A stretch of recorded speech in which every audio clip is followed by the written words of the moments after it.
Okay. Hi, everyone. This is Stephanie Coleman with Kansas Lend. I am the family discipline mentor here at the Lend and am in charge of bringing all of these great sessions to you for the Kansas Lend Family Education Series. If you've never heard of Lend before, Lend stands for Leadership Education and Neurodevelopmental and Related Disabilities. We are a workforce training grant that is housed here at KU Medical Center within the pediatric department, the division of developmental and behavioral pediatrics, where we do autism evaluations and other therapies for individuals with autism. So really excited tonight to have a couple of individuals joining us from the Disability Rights Center. We have Mike Burgess and Brielle Kratz, and I will let them introduce themselves in just a moment. And then we will also have our Lend Advocacy Specialist, Spencer Hunley, joining us. He will be adding some information at the end for you all. And then we'll have a few moments for Q&A. If you have any questions while you're watching live on Facebook, please put it in the comment section and I will be sure to get that asked for you.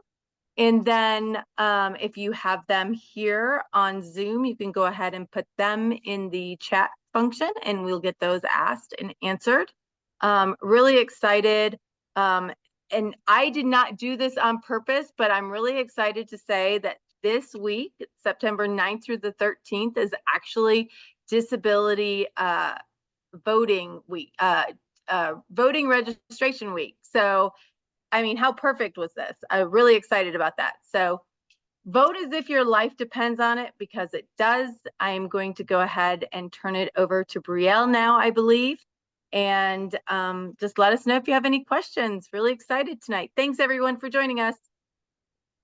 Thanks, Stephanie. Hi, everyone. My name is Brielle Kratz, and I am the Communications Director with the Disability Rights Center of Kansas. I've had really the pleasure of being with DRC for about 3 years now, and we're really excited to be here. And thanks again, Stephanie, for hosting such a timely session with Disability Voting Rights Week. That's really exciting. So I'll pass it to Mike to introduce himself. Howdy, and I'm Mike Burgess, and I'm the Director of Policy and Outreach at the Disability Rights Center. And again, also happy to be able to be here and do this today. Awesome. So we'll kind of start off here and just give a brief agenda of what we're going to be going over. So we'll, of course, do a little nod to DRC and share a little bit about the work we do. And then the focus of this presentation, of course, is voting. So we're going to talk a bit about why you should vote as a person with a disability, in particular, voting basics, disability voting rights and accessible voting in Kansas, and kind of the laws surrounding accessible voting in Kansas. And then we want to kind of have a through line of connecting, community issues and things that you care about to voting, because they are connected. And at the end, we'll kind of round it out with a few resources and important election deadlines for the general election coming up in November. So I can kind of start and share about who we are. And Mike, if you have anything to add, feel free to jump in. So we're a private nonprofit organization, and we're mostly funded with federal grants to advocate for the civil and legal rights of people with disabilities. So we have two teams. We're the official protection and advocacy system for the state of Kansas. So that's our protection and advocacy team. And they help any Kansan with a disability who has a disability rights issue. We have advocates and attorneys on staff who provide legal services completely free of charge. Of course, all of our services are free. And then we also have what's called the Disability and Aging Crime Victims Unit team, and they help people with disabilities and also seniors who have been a victim of a crime. So those are our two major programs, and we are all about fighting for equality, law, and justice. We advocate for the rights of Kansans with disabilities to protect their full participation as citizens. And so we provide direct legally based rights advocacy, and we also help educate policymakers at all levels and engage in systems change work.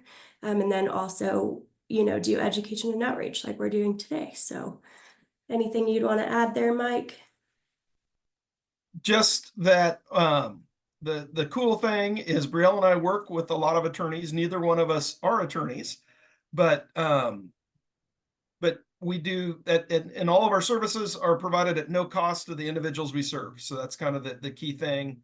And it's really cool doing the work that we do. Kind of part of my job is doing a lot of the educating of policymakers, but then we also, an important part of that is also educating Kansans with disabilities of what their rights are and why they should exercise those rights. And so that's why we're really excited to be here today to share this message. Yeah. And so one question we have, and I think this is something you came up with, Mike. So if you have anything to add, is what's one thing you would like to change in your life or your community? And just kind of take a second to get something in mind, or maybe a few things, and keep those things in mind as you hear about voting, because they're completely connected. I think sometimes it's easy to, I don't know, not see the direct impact of voting in your life and see how it's tied, but it's tied to your lots of things in your daily life and in your community. So yeah, just keep that in mind. And I'll throw it to you for this one, Mike. All right. So as Brielle just said, with the last question, the why should I vote? Because it's well, there we go, back to it. So voting is a civil right. It helps you decide what will become law. And it's how you choose the elected officials that will hopefully represent you. So and again, to sum it up with our last point there, your vote is your voice. I mean, that's how you make your voice heard, is at the polls when you cast your ballot.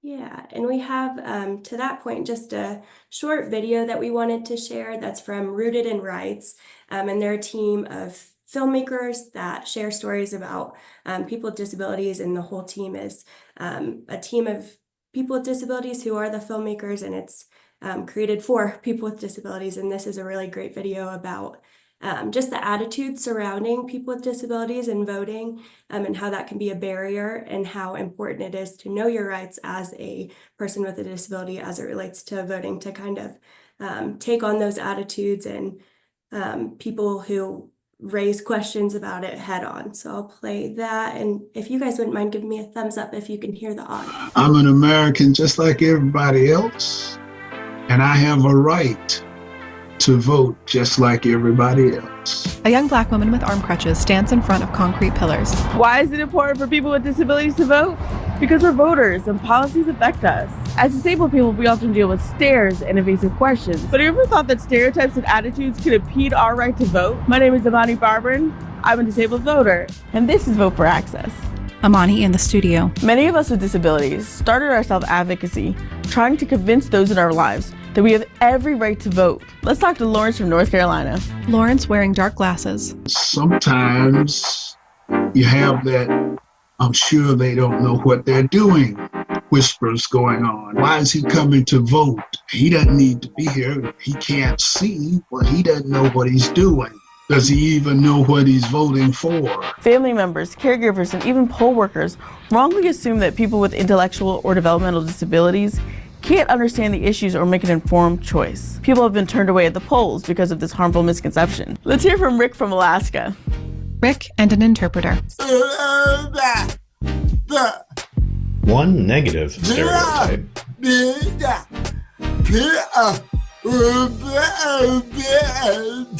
that people think people with disabilities are not educated on politics. I am very educated on politics. Guardians can feel overwhelmed or don't see the point in helping disabled people they work with register to vote. As we think of ways to improve elections, we must prioritize access. Because of dismissive attitudes, many disabled voters aren't aware that there are accommodations available to us. I think sometimes people don't ask for accommodations because they assume it's going to come with maybe an eye roll or a judgment from a poll worker. My name is Star Dobush, and I live in Ashland, Ohio. I have dyslexia. In 2019 was the first year I actually asked about accommodations. I'm going to the library and I'm requesting audiobooks, or I'm going to the grocery store and I'm having someone tell me aloud what it is that is written on the screen. Why would I not have that same accommodation when I'm voting for our leaders? I figured I would just ask for the ballot to be read aloud to me. And it really helped me to solidify what I was voting on and understand what I was voting on. Providing accommodations for people with disabilities to vote is the law. It's not a partisan issue. It's not a choice. Lawrence. Ask me what I want instead of telling me what I want would go a long way toward understanding what I'm all about. Voting is participating. And in a country that often relegates disabled people to institutions, isolation, and stereotypes, participation is powerful. However, some folks just don't think disabled people should vote. I think those people should be quiet. We should be able to vote with the proper supports, without misguided assumptions about our capacity. Rick. I want politicians to realize that we are 1/5 of the voting population, and that you need to hear what we have to say. Even your rideshare driver may question your desire to vote. That's if they don't cancel immediately after seeing your crutches or service animal. But that's a story for another feature-length video. If you don't think disabled people should vote, hold that ableism inside. And if you're a disabled voter like me, stay firm and advocate for your right to vote. You have the right to private independent voting. You have the right to an accessible voting center that has an accessible voting machine available. You also have the right to bring someone to assist you. Most importantly, you have the right to vote. We could talk about voting all day, but what we want is to make inclusivity at the polls a priority for every election. We want disabled folks and non-disabled allies to fight for our vote together. Let's share resources and information to make voting easier for everyone. For specific information about the rights in your state and for advocacy resources, reach out to your state's protection and advocacy agency. Each state has a protection and advocacy agency that exists to protect the rights of people with disabilities. And keep watching this series at voteforaccess.us. Okay, so thanks for watching that video. We just thought that all those stories really encapsulate kind of the heart of the message, which is you have the right to vote. And we'll get into some more of the details in Kansas here.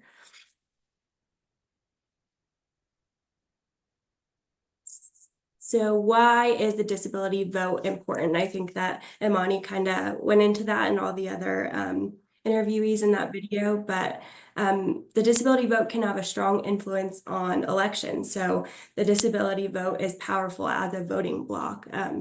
People with disabilities are a key swing vote, and this is an anecdote that I know you like to share, Mike, so I'll pass it to you on these bottom two, because that was really interesting when I first heard it. So it is really interesting because some people try and predefine who the disability vote is. And the really interesting thing is it's not a Republican vote, it's not a Democrat vote. And generally, as they've looked at the polls over the last 30 years, generally as the disability vote goes, that's how the presidential election goes. And so the reality is people with disabilities can and do decide elections. And it is really exciting. And it's a big vote. It's important. And you all are part of that. So do you want me to take this one, Brielle? Yeah, go ahead. Okay. So, the good news in Kansas is that, the requirements are, as far as voter registration, you have to be a U.S. citizen who is a resident of Kansas. The individual will have to be at least 18 years old on election day.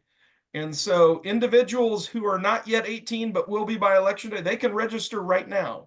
And should. So if you know young people in your life who are getting ready to turn 18, have them register right away, and that way they'll be able to vote when they're vote on election day, assuming they're 18. And then the next one is it's an individual who is not in jail or on parole for a felony conviction. But if it is somebody who previously was convicted of a felony and they've done with parole, then once parole ends, their right to vote begins again. And so, and the key thing is it doesn't matter if you have a guardian, because you can still vote. And so if you have questions about that, contact DRC if your guardian tries to stop you or to control your vote, because the individual has the right to vote, not the guardian. I mean, the guardian can vote for themselves, but they can't vote for the individual. So, all right. So why don't you take this one? Yeah, so registering to vote, you have 21 days before Election Day. And this year, the big deadline is October 15th. So you need to be registered by October 15th to vote in the election, the general on November 5th. And you need to update your registration if you have moved, legally changed your name, or want to change your political party for the November 5th election. So you will receive a voter registration card in the mail within 30 days after you register. And they try to get that out generally a lot sooner than that. So if you register now, be looking for that card, because that will tell you where you go to vote. Yep. And to register, you'll need your name, address, phone number if you have one, your birth date, and then driver's license number or ID card number. So if you don't have those, you can provide the last 4 digits of your social security number. And I know, I think there's some discrepancy if you register to vote online versus register via the form and mail it into your county clerk's office. But generally, these are the 2 pieces of information you'll need, and then your party affiliation. And with the phone number, you don't technically have to provide that, but if you do, for instance, if you vote by mail and forget to sign the envelope, that provides a mechanism for the county election official to contact you to come in to fix that. And so it is in your best interest to provide that if you can. And then just, the driver's license will be is your photo identification. So even if the address doesn't match, I mean, you'll have to prove your address, that you live there, or in Kansas it could be someplace that you intend to return as well. And that gets for college students, that sometimes is a tricky thing, where they want to register and vote where their parents live and where they live, even though they may be away at college. And again, like Brielle said, the party affiliation is optional. So there are 4 recognized parties in Kansas, but you can register as unaffiliated as well. That just makes it a little, you would have to affiliate to participate in the Republican Democratic primaries if you wanted to participate in those. But that doesn't matter for this election, for the general election. And once you, now you have that information, so you can register to vote by mail, like we mentioned. So filling out that form and mailing it into your county clerk's office, that is on the back of the form. So you'll see the address of yours based on your zip code or county. Or you can go online at ksvotes.org or the Secretary of State's office, which is Secretary of State, I think it's sosks.gov. Yep. You can just Google Secretary of State office.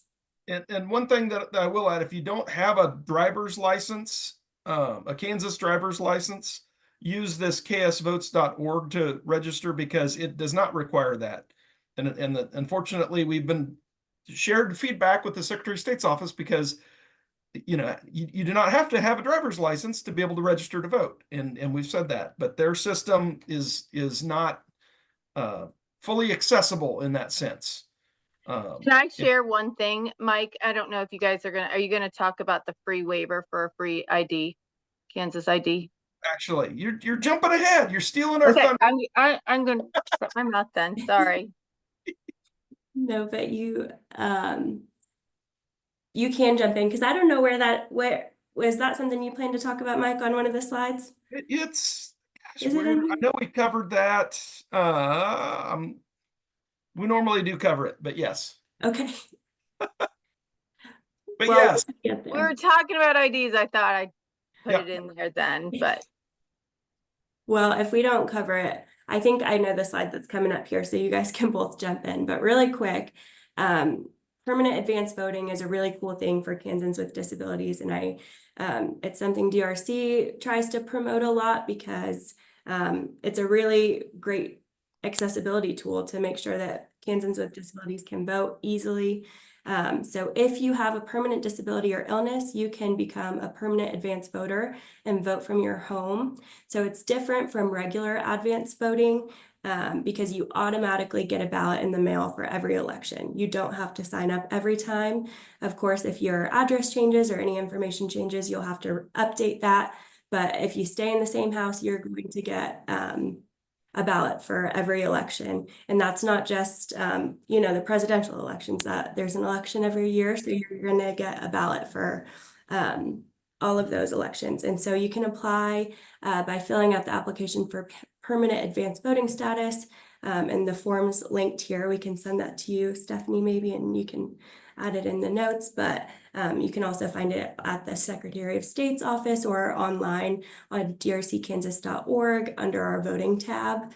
And then you can mail it in. And the deadline for that is the same as the advance ballot application deadline for the upcoming election. And that's on one of these slides, but so I'll mention that again once we get to it. I think it's October 21st. Maybe we'll jump to it, but we'll go to the next. And the nice thing is that that it comes automatically. You don't right at the beginning.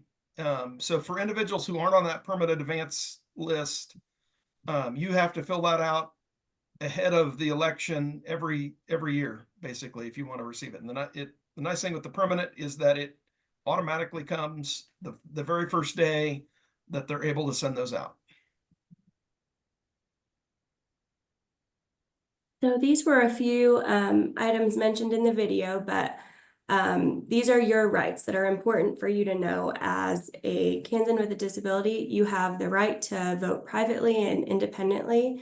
You have the right to an accessible polling place, including parking, sidewalks, entrances, hallways, and the voting area. So I think a lot of people jump to the voting area, but it's all the spaces leading up to that you have to kind of sojourn to get in there and vote. So you have the right to vote curbside if it's necessary for you in Kansas. You have. Can I hop in really quick? Yep, go ahead. So this is kind of one thing that's really cool in Kansas. And so, and the way that works is, you have to be able to get the word in that you need help to vote curbside, but they will literally bring the poll book and a voting machine to your vehicle. They bring it to you, and it will be two people because you cannot have one person. They have to be representing two political parties to come out. They will come out and have you sign the poll book and provide you access to that electronic voting machine, and you can literally vote right from the vehicle in the parking lot. And so that is a really cool. It's a little known feature of Kansas voting, but it's a right that every individual has. Very cool. Yeah, so going along with that, you, like Mike said, have the right to vote on an accessible electronic voting machine or use a ballot marking device if you need to. And of course, you have the right to bring your service animal with you into the polling place and have an assistant or have someone help you vote. And going off of that point, so who can help you vote as far as having a voting assistant? Anyone you choose. So you can bring a friend, you can bring a family member. Oh, go ahead, Mike. It's almost anyone, but almost anyone? Okay. So poll workers, you can ask a poll worker, a friend, a family member, or a support staff. And Mike. Yeah, so here within the last couple of years, they actually changed it. So a candidate for office cannot help you vote. And I argued against that because I think an individual ought to be able to choose whoever they want to help them, and no matter who that person is. But the legislators decided that they didn't want to, they wanted to exclude themselves from that list. And the nice thing is, if you get there, you can also ask the election board workers to help you as well. The kicker there is they will be limited in what they can explain or what they can say to you, because they can't, if depending upon how they explain, for instance, if there's a ballot initiative on the ballot, those can be really confusing the way they're worded sometimes. And if you have your own person there that's a friend or family member, they can explain it in the way you want them to. But a poll worker is going to have to, they'll be limited to reading it for you. They can't really explain what it does or what it is or what the question is, because that might influence you. So that's the big thing of having friends and family or support staff help you. Yeah, and I think that segues nicely into this slide, how they can help you vote. So it differs depending on which, who you're going to have help you, but basically they can read the ballot aloud to you, which anyone would do, explain the ballot in a way that makes sense to you, which will vary depending on who you have helping you out, and then fill in the blanks or make a selection on the screen. Yep. And that's an important one, because a lot of people, think, oh, they're voting for you. Well, they're not. They're assisting you. But the key is they have to be assisting you and vote the way you want them to fill it out. Right. So your helper cannot make decisions for you, tell you who to vote for, tell anyone else how you voted, keep information from you, or give you false information. So those are all really important things that they cannot do. And so that if you're helping somebody, make sure that you understand that you can't tell anyone else how that person voted. And so that's an important piece.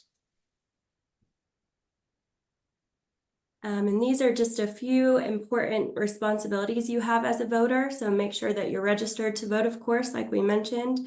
You can do that at many places, but ksvotes.org is one that Mike had mentioned is kind of the easiest to remember, so we recommend that one.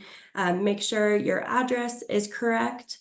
Know the issues and candidates. So you can see a sample ballot at myvoteinfo.voteks.org. And there's also one that we have on a resource slide coming up here called Vote 411. That's by the League of Women Voters. So it's nonpartisan and it's really informative and easy to navigate. So that's another resource. Ask questions, bring your photo ID if you vote in person, and consider volunteering on election day, which I think Spencer has some info on, and we'll get to him.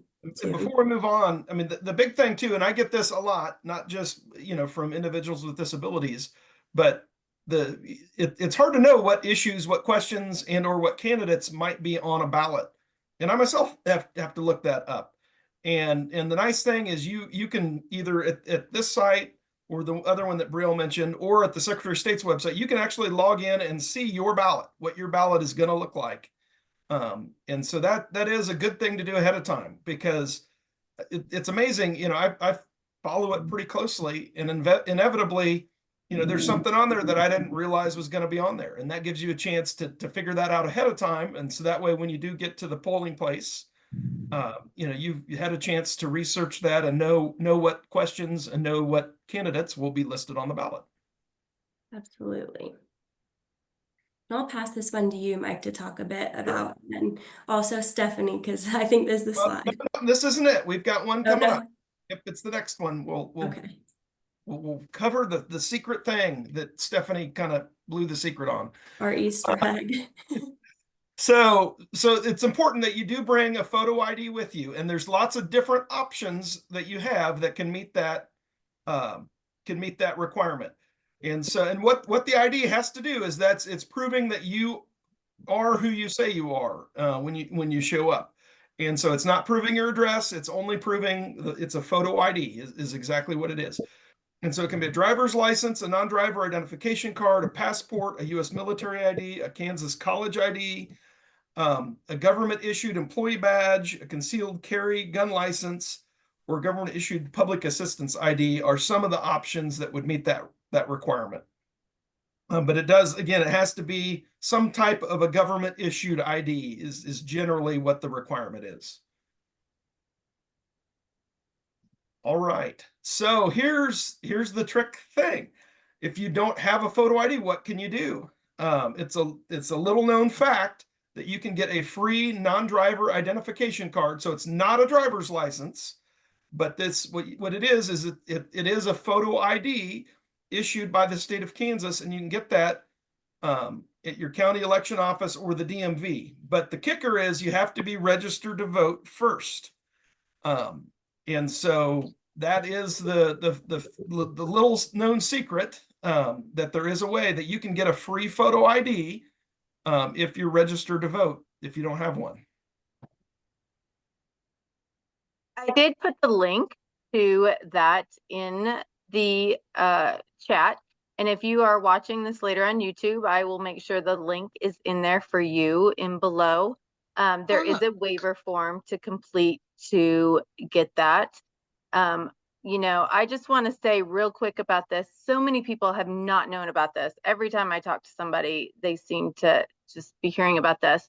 And a non-driver ID in Kansas is like $18. And everybody's like, well, that's nothing. But for a lot of individuals with disabilities that may be living on SSI, they're only getting $943 a month.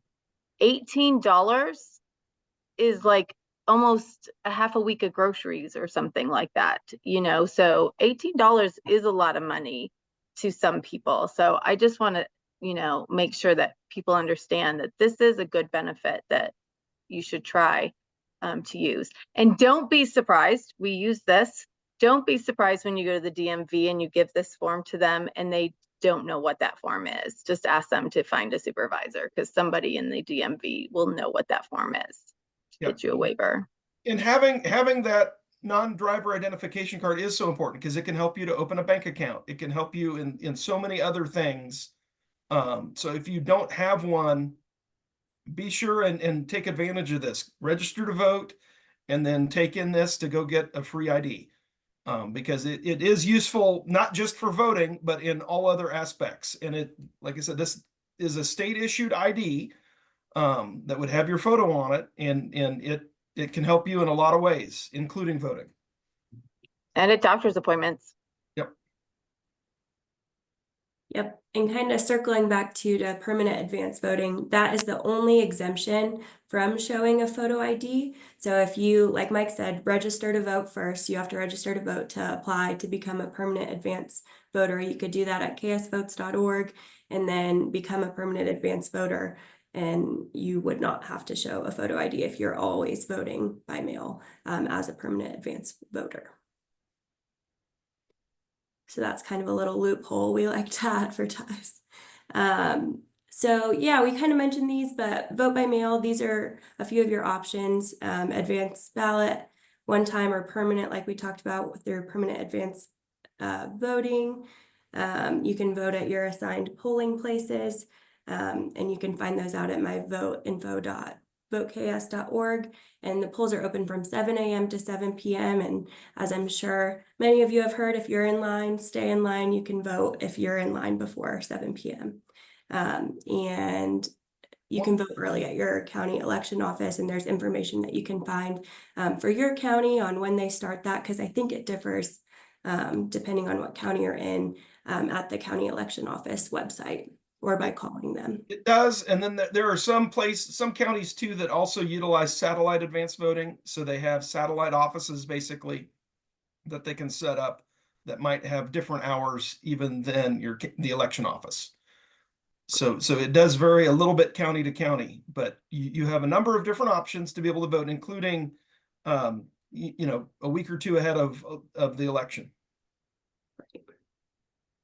And if you have a problem on election day in Kansas, you can call us, the Disability Rights Center of Kansas, and we can help, or the election protection hotline number, which is here. And we also have it on a slide coming up. So those are your two options, and we can help address the issue and make sure you report them. It's important if you run into accessibility issues day of, definitely contact us and/or the election protection hotline. So one thing that I do want to point out too with this, if there is a problem, don't ever leave your polling site without voting. They can't deny you that you may have to vote what's called a provisional ballot, and typically you have to fill out a voter registration card attached to it, and that is okay if you do that, and then you get a ballot. And that ballot then would be provisional. But if you leave and don't vote, then you don't, I mean, that's, you know, you didn't vote. And so they can't deny you the ability to vote a provisional ballot. And basically, typically what happens on a provisional ballot is if there is some issue, the election board in your county would see, if you show up at the wrong place, the parts of your ballot that would be the same as where you're at the right place would count. And so at least part of your ballot would count, assuming you vote. But that would be one of the things. So make sure they can't deny you the right to vote. Thanks, Mike. That's a good point. And this is just really quick, kind of moving into, voting motivation and feeling excited about voting and why it's important. There's a quote I recently heard that's voting is a chess move, not a Valentine. So what that means is you're making a strategic decision, kind of like you would in a game of chess. You're trying to do the smartest thing you think is possible given your options. You don't have necessarily a candidate that's 100%. You love everything about them. You love all of their stances and voting histories, but you have to make a decision that's, most aligned with what matters to you. And so that goes back to kind of what we were talking about too. And your responsibility as a voter is to, hold your candidates accountable and research their stances and their voting histories and be an informed voter so that your vote is your voice and that your voice is impactful in that way. And then I think the next one, I'll pass it to you, Mike, since you were a legislator. So, yeah. So the big thing, like Brielle just said, is you're not voting with somebody because, they're your Valentine and love everything about their thing. The other thing is we've all seen, don't just because it comes on a postcard doesn't make it accurate or correct either. So get to know, the best thing you do is get to know your legislators and candidates. And the best time when they'll listen is when they're running for office. And so, call or email them. Often you can find candidate forums. So go to a candidate forum. If you can't get to them, it's not easy for you to get to them, invite them to a Zoom meeting, do a Zoom meeting with them. And that way you can talk and interact and they can get to know you. And then, the other thing is there's a number of advocacy days that happen during the legislative sessions. And so go participate in an advocacy day. And that way you can get to know your legislator.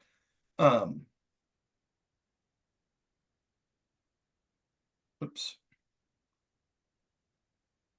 And so go ahead, Brielle.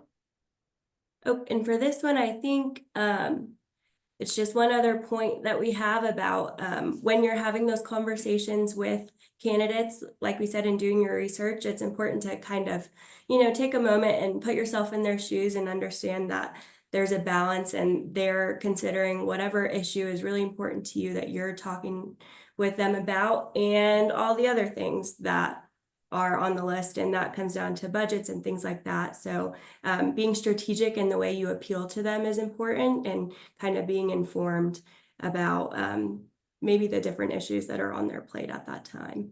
Sure. And I can say this, as Brielle said, so part of my background that I didn't go into a ton is I was actually in the Kansas House of Representatives for 10 years as a rep.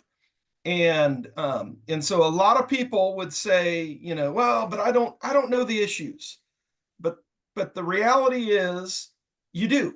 There is no better expert on disability issues and on the issues that are important to you than you. And as a legislator, I had people in my district that I relied on when certain things, because I couldn't know everything about everything. And so, but what I quickly realized is there were really smart people I knew who I could trust on certain issues. And I would reach out to them to find out, okay, how is this going to really impact, this area or this group of people? And disability issues are one of those things. A lot of people, thankfully, more and more people are becoming aware, but still, unless they've had a friend or family member or have a disability themselves, they don't know. And so it's really important. They say, unless they've wheeled a mile in your chair, they don't know what it's like to be a day in the life for you. And so that is, kind of the key thing to keep in mind is you're the expert. And so on these issues, as well as, there's a lot of issues that impact, for instance, the Medicaid, the IDD waiver or the PD waiver, the different home and community-based services waiver programs. And that's where you can help educate them on these important issues that they come up. And it makes my job at the State House trying to help educate those policymakers when you're also educating those policymakers. That makes it a lot easier when I go and talk to them. So definitely get to know them and let them know, the issues that you're passionate about, that impact you, and that, that you have expertise in, because you can be a valuable asset to them as well. And these are just a couple more resources. So at drckansas.org in our resource center, we have some information about voting rights and permanent advance voting and some links there. And then I had mentioned Vote 411 is by League of Women Voters. It is a nonpartisan online resource for everything from what's going to be on your ballot to the candidates on your ballot, where you can polling place locator, all sorts of things. And then that is the voter protection hotline number, kind of put out there. And then lastly, just for the November 2024 general election, like I said, October 15th is the deadline to register to vote. And October 29th is the last day to apply for an advance voting ballot, and that includes applying to become a permanent advance voter if you haven't already, and you would need to register to vote first to be able to do that. And then the election's on November 5th. So all ballots that are mailed in must be postmarked by Election Day and received by November 8th. And I think that's all we had, unless you have anything else to add, Mike? No, I mean, we hope that you've learned a little bit about your rights. The big thing is to have confidence and know your rights and exercise those rights. Because you can't necessarily count on the election board workers to know. Although I don't want to give away Spencer's piece, but the best way to help them to know would be to do what Spencer's going to talk about next. Thank you so much for that. That was really, really informative. Let me go ahead and start my video here. Hopefully that will work out. There we go. Hello, everyone. So as Mike was talking about, I wanted to talk about a different way of advocating that also involves you in the process. So I'm going to go ahead and share my screen here. Got that. Well, Spencer's sharing his screen. If you have any questions, go ahead and put them in the chat, and we'll get them answered. All right. So if you all can see it, there be a slide there. It says become a poll worker with a little bit of clip art. Awesome. Great. So I'm going to talk a little bit about being a poll worker and how you can become one, and also why. So with that first slide, we're going to go over what is a poll worker, reasons to be one, and also how to become one. This is something that not many people are familiar with, but it is a critical and crucial part of the voting process, not just participating in voting, but also being a part of that election process. So what is a poll worker? You might have heard this referred to as an election judge or some other kind of terms, but they're the people that operate and run the polling places on election day. So when you go in and you get a ballot and you get your ID checked, they're the ones working that and making sure that everything's set up, that they've got the little cubicles set up, they've got the ballot box ready, they've got all the individual ballots ready to go, they sign off on those. They're the ones that really make the elections run. They do things like check in registered voters. They ensure that as a voter, you get the correct ballot. Sometimes in primaries, you may have a party affiliation ballot, or you may request a non-affiliation ballot or an issues-only ballot. They're the ones that make sure you get the correct one. They'll inform you on how to vote, because in some areas you may utilize a pen, others you may utilize a pencil, but there's a specific way that you need to fill out that ballot, and they will make sure that you get that information.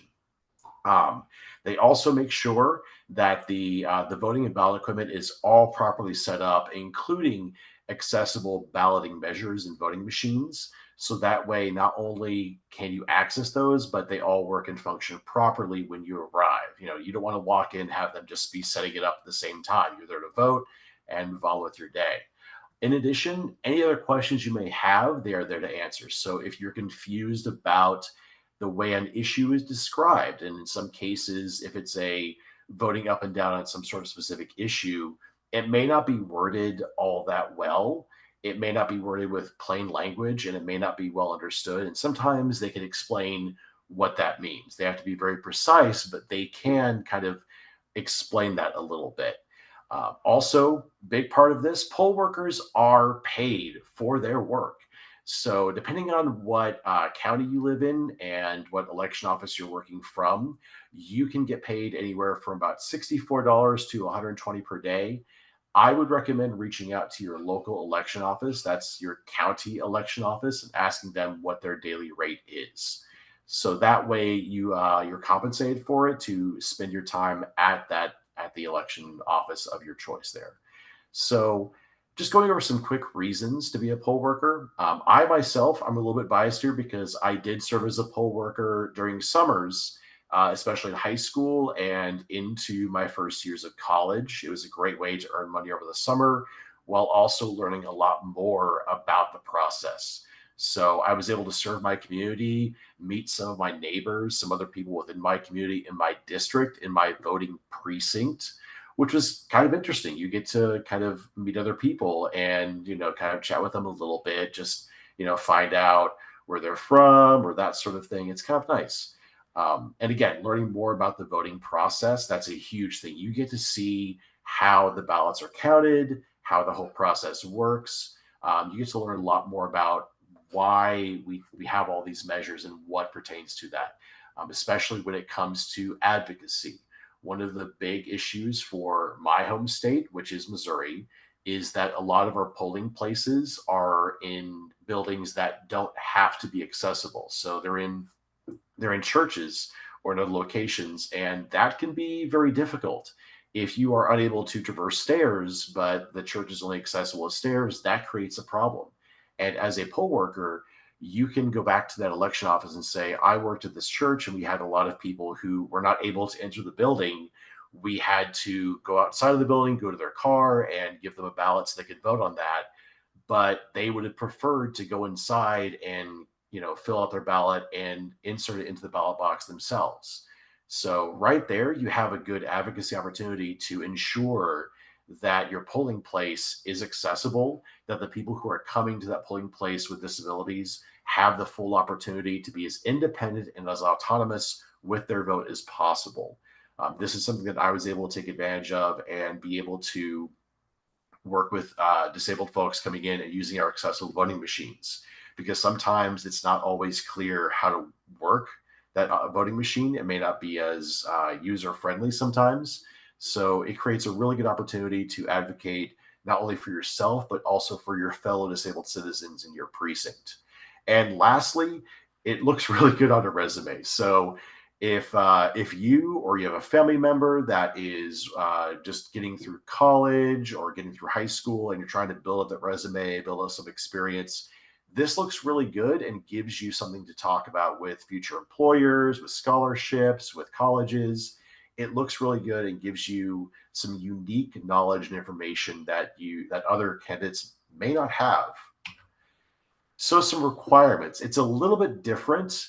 For most requirements, you do need to be registered to vote. However, there are exceptions in both Kansas and Missouri. In Kansas, they have something called the YES program, or the Youth Election Service program. So you can be 16 or older to be a poll worker in Kansas. But in Missouri, you must be 18 or older. They do have a program that allows some exceptions, but the information in Missouri is a little bit different and really depends upon the election office in the county that you live in.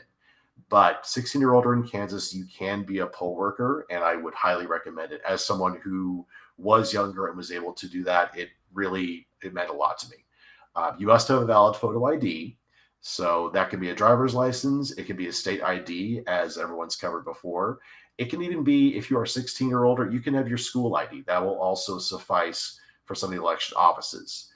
You must take an oath of office. And this is something that is very basic. It's just there so that you take that and subscribe to the ethics of holding the poll worker office, that you are there to run a free and fair election, that you will not input your own bias or political bias or party bias into that election. It's across the board for everyone. So, but it's kind of interesting that you do actually will go in and you'll raise up your right hand and take that oath of office. So kind of official, very interesting. In addition, you must complete poll worker training. So if you've never worked a poll before, if you've never worked with the various technologies that are involved with counting ballots, they will guide you through. And that training can be from anywhere from 2 to 8 hours. Most places will pay you for that time as well, and it's usually held over a weekend. But again, check with your county election office to make sure. But they will provide you all of the information and the training you need. So if you've never run it before, don't worry. They will guide you through the process and give you all the information. So if you come in unprepared, they're going to give you all the tools you need to be a poll worker. And lastly, you must be willing to work at least half to a full day on election day. And that can be from 6 a.m. through 7 p.m. and probably a bit after, because as others have stated, you may have people that may be waiting in line at 7 o'clock to vote. So you'll be sitting there waiting on that line to get through, and then you have to close up that polling place. So you're not done when the last person votes. You're done when you pack everything up and you follow through those procedures. So that may be sending in the vote tallies via phone, packing up the accessible voting booth, and maybe packing up the other voting cubicles, all of that.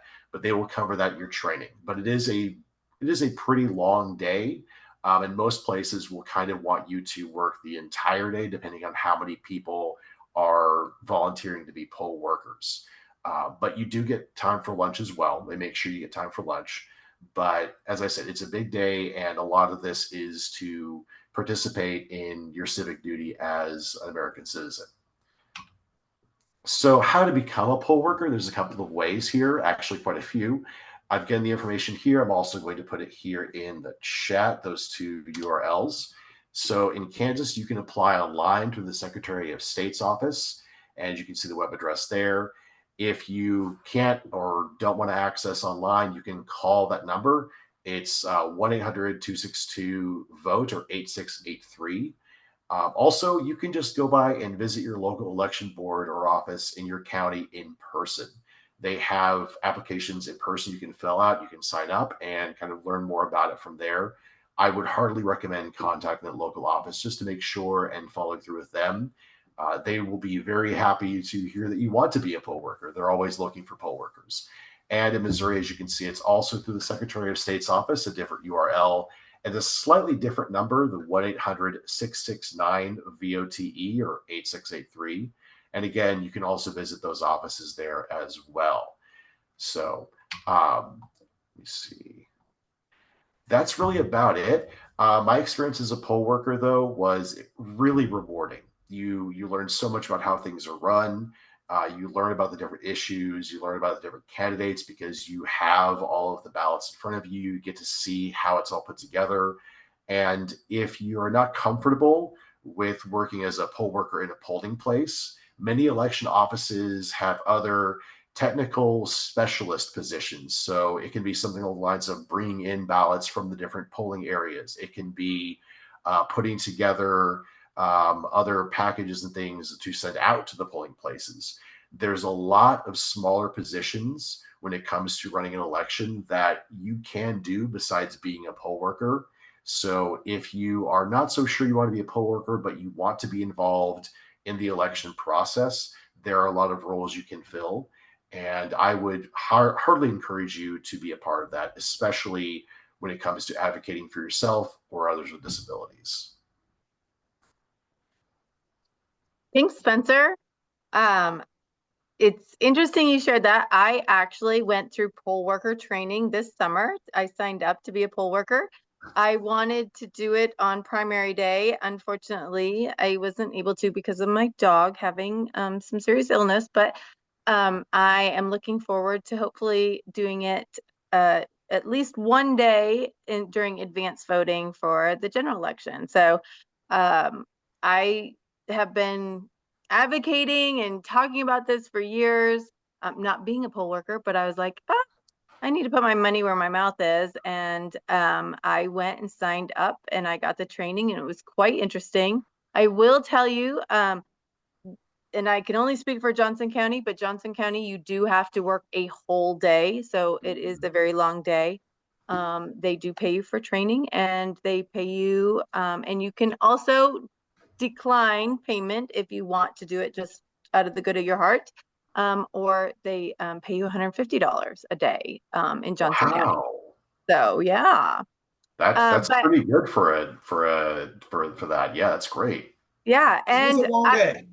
it is an extremely long day. I've been thinking about that, and they did say they move you around, so you don't stay in, you know, just one position. They move you around, so you get to try out all kinds of the different areas in there. But one thing, Spencer, you mentioned that I didn't even think about doing is putting it on my resume. So that's really cool thought. Anyways, it is like just about out of time. I don't see any questions. I didn't see any questions on Facebook.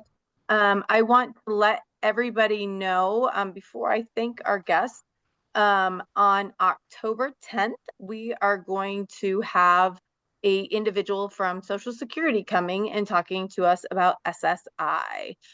So I think that'll be a really popular topic. Information about that will go out soon to those of you on our listserv, or you'll find it on Facebook. But I want to thank everyone that joined us tonight, both on Facebook and on Zoom here. And then I also want to thank Mike and Brielle from the Disability Rights Center.